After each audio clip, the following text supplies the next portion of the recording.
समझते हैं कि इस मुल्क को हिंदू राष्ट्र बनाना कैसे मुमकिन है।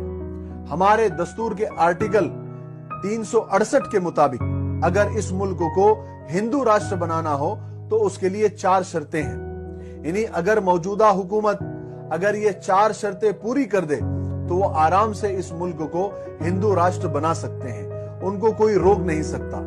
वो 4 चीजें क्या हैं, आइए जरा गौर से सुन लें। सबसे पहले, हिंदू राष्ट्र के कानून को लोकसभा में बिल की सूरत में पेश करना होगा। लोकसभा के 543 एमपीओ में से 2/3 यानी 362 एमपी अगर इस बिल को पास कर दे तो हिंदू राष्ट्र का बिल लोकसभा में आराम से पास हो जाएगा। और बीजेपी के पास और उसकी हिमायती जमातों के पास इस वक्त 334 एमपी मौजूद है, उनको मजीद सिर्फ 28 एमपी की जरूरत है। दूसरी शर्त यह है कि लोकसभा से हिंदू राष्ट्र के बिल को पास करने के बाद राज्यसभा में पेश करना होगा। दस्तूरी चीज है। राज्यसभा के 245 मेंबरों में 2/3 यानी 164 मेंबरों ने अगर इस बिल को पास कर दिया तो हिंदू राष्ट्र का बिल राज्यसभा से भी पास हो जाएगा। लेकिन इस वक्त बीजेपी के पास राज्यसभा में सिर्फ 84 ही मेंबर है, जिसकी वजह से राज्यसभा में हिंदू राष्ट्र बिल पास नहीं हो सकता।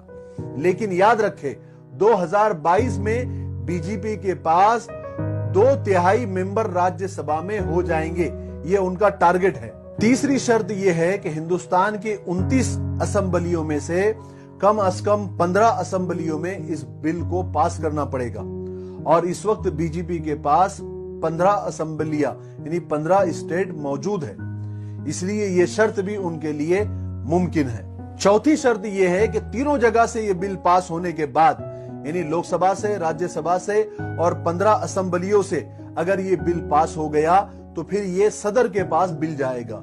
और अगर सदर हिंद ने इस बिल पर दस्तखत कर दिए तो ये बिल पास हो जाएगा।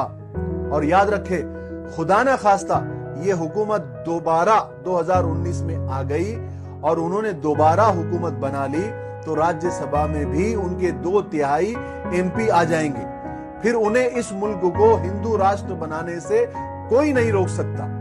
फिर उसके बाद ये मुल्क जमहूरी मुल्क नहीं रहेगा बल्कि हिंदू राष्ट्र बन जाएगा।